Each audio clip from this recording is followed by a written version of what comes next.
Hola a todos. Les saluda la familia de Leoncio Lupito. El mundo que conocíamos antes de febrero de 2022 se construyó sobre una promesa simple, pero frágil, que los bienes podían moverse libremente a través de las fronteras, desde donde se producían hasta donde se necesitaban. Esta intrincada red de barcos, camiones y oleoductos, conocida como la cadena de suministro global, era el sistema circulatorio de nuestra economía moderna. Permitía que un coche alemán se construyera con cableado ucraniano, impulsado por gas ruso, y luego se vendiera en América. La invasión de Ucrania por parte de Rusia no solo inició una guerra en las llanuras de Europa del Este, envió una onda sísmica a través de todo este sistema. De repente, la geografía, un factor que durante mucho tiempo se pensó que estaba domado por la tecnología y los acuerdos comerciales, reafirmó su dominio con fuerza brutal. El conflicto demostró cómo una acción militar localizada podía cortar arterias críticas del comercio global, recordándonos que las líneas en un mapa no son solo sugerencias, sino realidades duras que pueden dictar el flujo de todo, desde el trigo hasta los microchips. Esta interrupción no fue un inconveniente menor, fue una reordenación fundamental de la logística global. Durante décadas, la lógica predominante fue la eficiencia. Las empresas obtenían materiales y fabricaban productos donde fuera más barato, creando cadenas de suministro largas y complejas que cruzaban el mundo. Este modelo justo a tiempo asumía un mundo estable y predecible, donde las disputas políticas no se desbordarían en una guerra abierta que pudiera detener la producción o bloquear las rutas comerciales. La guerra en Ucrania destrozó esta suposición. Reveló la profunda vulnerabilidad de un sistema que había priorizado el ahorro de costes sobre la resiliencia. La repentina incapacidad de acceder a bienes esenciales desde una zona de conflicto importante obligó a naciones y corporaciones a enfrentar una nueva e incómoda realidad. El mundo no era tan plano ni tan amigable como habían creído. La interconexión que una vez había sido una fuente de fortaleza y prosperidad se había convertido ahora en una fuente de inmenso riesgo e inestabilidad. El impacto inicial fue inmediato y caótico. Fue como si una autopista principal se cerrara repentinamente sin previo aviso, causando un atasco que se extendía por kilómetros en todas direcciones. Barcos cargados de mercancías se encontraron incapaces de atracar en puertos ucranianos como Odessa. Los vuelos se desviaron para evitar el espacio aéreo hostil. Las primas de seguro para los buques que se aventuraban en el Mar Negro se dispararon, haciendo el tránsito prohibitivamente caro. El conflicto no solo afectó el comercio directo entre Rusia, Ucrania y sus socios. Creó un efecto dominó. Una fábrica en el sudeste asiático que esperaba un metal específico de Rusia podría tener que detener su línea de producción, retrasando productos destinados a consumidores en Sudamérica.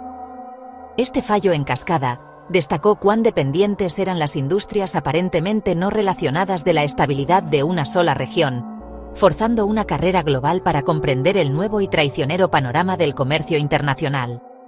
En esencia, la guerra sirvió como una brutal lección de geopolítica para un mundo que se había vuelto complaciente.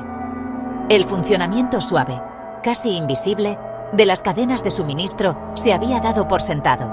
Esperábamos que nuestros estantes de supermercado estuvieran llenos y nuestras gasolineras tuvieran combustible, sin pensar mucho en el complejo viaje que esos productos emprendían. El conflicto corrió el telón, exponiendo la mecánica cruda del comercio global y las líneas de falla geopolíticas que yacen debajo. Forzó una conversación dolorosa pero necesaria sobre seguridad, autosuficiencia y el verdadero coste de nuestro sistema globalizado. La era del comercio fácil y sin fricciones había terminado. Una nueva era, definida por la competencia estratégica, la regionalización y la amenaza constante de interrupción, había comenzado, y sus consecuencias se sentirían en cada rincón del mundo durante años. Antes de la invasión, Ucrania y Rusia no eran solo países. Eran potencias globales en materias primas esenciales para la vida moderna. Juntos, eran conocidos como el granero del mundo, representando casi un tercio de las exportaciones mundiales de trigo y cebada. Ucrania también era un proveedor dominante de aceite de girasol, un ingrediente básico en cocinas de todo el mundo. Rusia, mientras tanto, ocupaba una posición dominante en el mercado energético, siendo uno de los mayores exportadores mundiales de petróleo crudo, gas natural y carbón. era el principal proveedor de energía para gran parte de Europa, particularmente Alemania, creando una dependencia arraigada. Más allá de los alimentos y el combustible, ambas naciones eran fuentes críticas de insumos industriales. Rusia es un productor líder de níquel, esencial para el acero inoxidable y las baterías de vehículos eléctricos, y paladio, vital para los convertidores catalíticos en los automóviles. Ucrania, por su parte, suministraba una parte significativa del gas neón del mundo, un componente indispensable para los láseres utilizados en la fabricación de semiconductores. El estallido de la guerra inmediatamente convirtió estas materias primas en armas. El control de puertos, campos y oleoductos se volvió tan estratégicamente importante como el control de ciudades. El bloqueo ruso de los puertos ucranianos del Mar Negro atrapó eficazmente millones de toneladas de grano, impidiendo que llegaran a naciones de Oriente Medio y África que dependen en gran medida de estas importaciones para la seguridad alimentaria. Esto no fue solo una interrupción comercial, fue una amenaza directa a vidas humanas, lo que planteó el espectro de la hambruna y la inestabilidad política en países vulnerables. Por ejemplo, Egipto, el mayor importador de trigo del mundo, obtenía la gran mayoría de su grano de Rusia y Ucrania. La repentina interrupción de los envíos hizo que los precios de los alimentos se dispararan en El Cairo, ejerciendo una inmensa presión sobre los presupuestos familiares y el gobierno. De manera similar, la interrupción en el suministro de aceite de girasol desde Ucrania provocó escasez y aumentos de precios tan lejos como India y el Reino Unido. En el frente energético, el conflicto desencadenó una crisis en toda regla, especialmente en Europa. Rusia comenzó a reducir sistemáticamente el flujo de gas natural a través de gasoductos clave como Nord Stream 1, enmarcándolo como una respuesta a problemas técnicos y sanciones, pero ampliamente visto como un acto deliberado de presión política. Este movimiento disparó los precios del gas europeo a niveles sin precedentes, amenazando con dejar hogares fríos durante el invierno y obligar a industrias intensivas en energía, como plantas químicas y fabricantes de vidrio, a cerrar. La vida diaria de un ciudadano europeo común se vio directamente afectada. Las facturas de electricidad se duplicaron o incluso triplicaron, lo que obligó a los gobiernos a implementar paquetes de subsidios masivos. Se animó a las personas a bajar sus termostats, ducharse menos tiempo y reducir el consumo de energía en un esfuerzo colectivo para soportar el estrangulamiento energético de Rusia. La crisis puso al descubierto la locura estratégica de la excesiva dependencia de Europa de un único proveedor, cada vez más hostil. Los efectos dominó se extendieron profundamente en la base industrial global. Las sanciones impuestas a los metales rusos crearon caos para los fabricantes de automóviles y productos electrónicos. El precio del níquel se disparó brevemente a niveles récord, amenazando los costes de producción de vehículos eléctricos, un pilar clave de la transición energética verde. La escasez de gas neón ucraniano envió ondas de choque a través de la industria de semiconductores, que ya estaba luchando con las limitaciones de suministro posteriores a la pandemia. Esto significó que la producción de todo, desde teléfonos inteligentes y ordenadores portátiles hasta automóviles y dispositivos médicos, enfrentó más retrasos y mayores costes. La guerra demostró que las materias primas extraídas de la Tierra en una parte del mundo están intrínsecamente ligadas a los dispositivos de alta tecnología y las necesidades diarias que usamos en todas partes. Un conflicto por el territorio en el Donbass podría, y de hecho lo hizo, influir directamente en el precio y la disponibilidad de un coche nuevo en Detroit o un ordenador en Seúl. La geografía del conflicto redibujó inmediatamente el mapa de la logística global. El Mar Negro, un corredor marítimo crítico que conecta Europa del Este con el Mediterráneo y más allá, se convirtió efectivamente en una zona de guerra. Los puertos ucranianos, incluidos los centros vitales de Odessa, Chornomorsk y Pivdeny, fueron bloqueados por la Armada rusa o quedaron inseguros para el transporte marítimo comercial debido a las minas navales y la amenaza de ataque. Este bloqueo físico estranguló la principal ruta de exportación de Ucrania, dejando varados no solo granos, sino también acero y otros productos industriales. Las consecuencias fueron claras e inmediatas. Para un país sin salida al mar como Moldavia, que dependía de Odessa para su comercio marítimo, el bloqueo fue catastrófico. Para las compañías navieras globales, el riesgo era demasiado grande. Los costes de seguro para cualquier embarcación que se atreviera a entrar en el norte del Mar Negro se volvieron astronómicos, haciendo que los viajes fueran económicamente inviables incluso si fueran físicamente posibles. Esta interrupción marítima forzó un giro masivo e ineficiente hacia rutas terrestres. De repente, las fronteras occidentales de Ucrania con Polonia, Eslovaquia, Hungría y Rumanía se convirtieron en las principales arterias para sus exportaciones. Convoyes de camiones y trenes de carga llenos de grano comenzaron un viaje lento y arduo hacia puertos europeos como Constanta en Rumanía o Gdansk en Polonia. Sin embargo, estas rutas no estaban diseñadas para manejar un volumen tan colosal de tráfico. Un gran desafío logístico surgió de un detalle técnico aparentemente menor: la diferencia en el ancho de vía del ferrocarril. Ucrania utiliza un ancho de vía más ancho, de la era soviética, que sus vecinos europeos, lo que significa que cada tren tenía que detenerse en la frontera para que su carga se transfiriera laboriosamente a un nuevo conjunto de vagones. Esto creó cuellos de botella monumentales, con trenes esperando semanas para ser procesados, exponiendo bienes perecederos al deterioro y aumentando significativamente los costes de transporte. El impacto del conflicto no se limitó al mar y la tierra. También reformó los cielos. Con el espacio aéreo ucraniano y ruso cerrado para la mayoría de las aerolíneas internacionales, las aerolíneas tuvieron que trazar rutas más largas y tortuosas entre Europa y Asia. Un vuelo de Londres a Tokio, que antes podría haber volado sobre Siberia, ahora tenía que desviarse hacia el sur, añadiendo horas al tiempo de viaje y aumentando sustancialmente el consumo de combustible. Esto no solo elevó los precios de los billetes para los pasajeros, sino que también aumentó el coste del flete aéreo, un modo de transporte crítico para bienes de alto valor y sensibles al tiempo como productos farmacéuticos y electrónicos. La reruta quemó más combustible, contribuyendo a mayores emisiones de carbono, y añadió otra capa de complejidad y gasto a las cadenas de suministro globales que ya estaban bajo una inmensa presión. El simple acto de volar de un continente a otro estaba ahora dictado por la geografía del conflicto. Estas interrupciones logísticas cayeron en cascada a través del sistema global, creando lo que se conoce como el efecto látigo. Un pequeño retraso en el origen, un barco que no puede salir del puerto, un tren atascado en una frontera, se magnificó a medida que avanzaba por la cadena de suministro. Un fabricante en Alemania que esperaba una pieza específica vio su programa de producción desorganizado. Un minorista en Francia se encontró con estantes vacíos donde solían estar los productos ucranianos. Los mayores costes de transporte, ya sea por el aumento de los precios del combustible, el seguro de riesgo de guerra o el gasto de rutas terrestres ineficientes, se trasladaron inevitablemente al consumidor final. Esto significó que una persona que compraba comestibles en París o un nuevo electrodoméstico en Madrid estaba pagando un impuesto de guerra en forma de precios más altos, una consecuencia directa de los puertos bloqueados y el transporte redirigido a miles de kilómetros de distancia. El conflicto hizo que el movimiento de bienes fuera más lento, más caro y mucho menos predecible.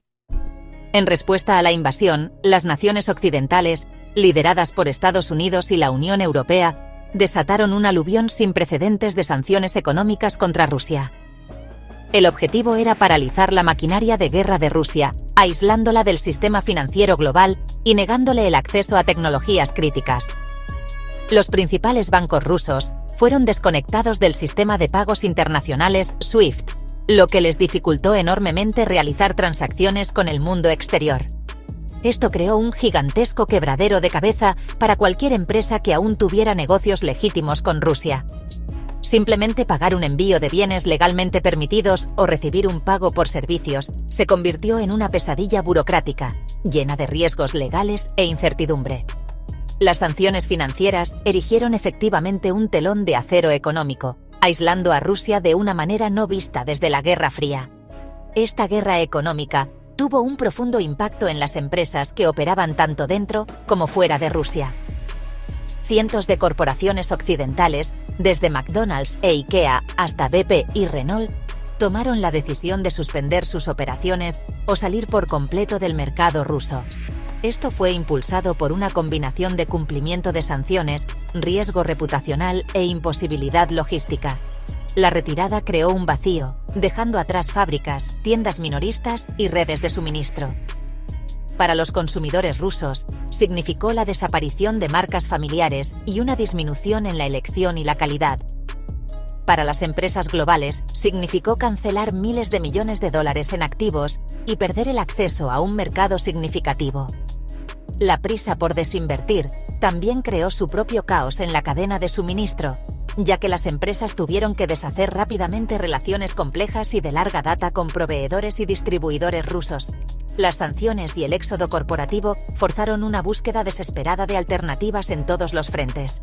Las naciones europeas, repentinamente aisladas del gas ruso, se embarcaron en una frenética búsqueda global de nuevos proveedores de gas natural licuado, firmando acuerdos con Estados Unidos, Qatar y otros productores. Esta masiva nueva demanda de Europa disparó los precios globales del GNL, creando una intensa competencia y afectando a otras naciones importadoras en Asia, como Pakistán y Bangladesh, que quedaron fuera del mercado por los precios. De manera similar, las empresas que dependían de materias primas rusas tuvieron que reconfigurar rápidamente sus cadenas de suministro. Un fabricante de automóviles alemán que usaba paladio ruso tuvo que encontrar nuevas fuentes en Sudáfrica o Norteamérica, a menudo a un coste más alto y con diferentes desafíos logísticos. Este proceso, conocido como relocalización o friendshoring, abastecimiento de países políticamente afines, se convirtió en el nuevo imperativo estratégico. Rusia, a su vez, buscó adaptarse a su creciente aislamiento. Giró su comercio hacia el este, buscando vender su petróleo y gas a países como China e India, a menudo con un descuento significativo. Esta reorientación requirió una masiva empresa logística, ya que la infraestructura energética de Rusia se construyó históricamente para servir a Europa.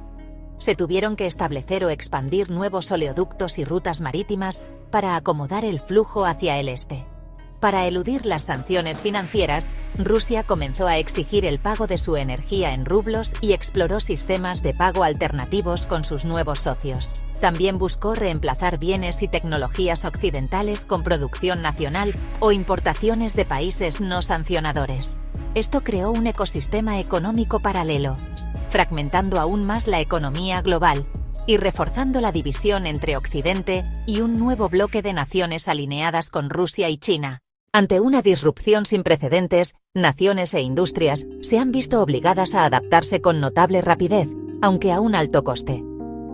Ucrania, a pesar de la devastación en curso, ha demostrado una resiliencia increíble.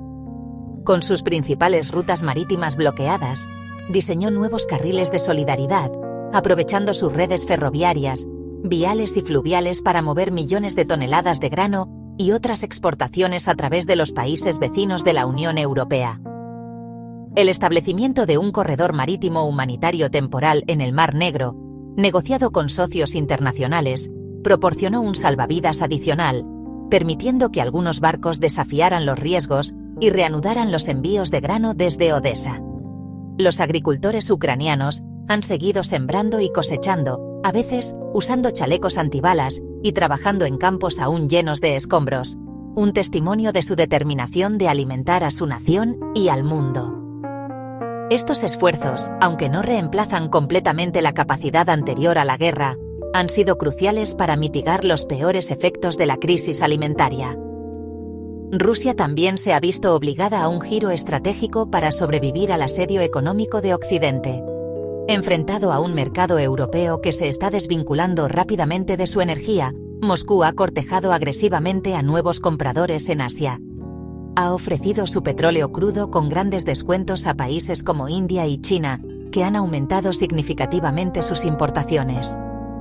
Esto ha requerido una reorientación fundamental de su logística energética, desviando los flujos de los oleoductos hacia el oeste, a las rutas marítimas hacia el este, a través de sus puertos del Pacífico y el Ártico. Internamente, el gobierno ruso ha promovido una política de sustitución de importaciones, fomentando la producción nacional de bienes suministrados anteriormente por empresas occidentales. Esto ha llevado a la reactivación de antiguas marcas de la era soviética y a la creación de alternativas locales para todo, desde comida rápida hasta piezas de automóviles, aunque a menudo con una notable caída en la calidad y la sofisticación tecnológica. Europa, quizás enfrentando el desafío de adaptación más agudo, ha experimentado una dramática transformación energética. La crisis forzó un ajuste de cuentas en todo el continente con su dependencia del gas ruso. Los gobiernos se apresuraron a construir nuevas terminales de importación de GNL a un ritmo récord, aseguraron nuevos contratos de suministro a largo plazo de Estados Unidos y Oriente Medio, y llenaron las instalaciones de almacenamiento de gas a niveles nunca antes vistos. Simultáneamente, la crisis actuó como un potente acelerador para la transición verde. Las inversiones en fuentes de energía renovable como la eólica y la solar se dispararon y se implementaron políticas para mejorar la eficiencia energética con una urgencia renovada.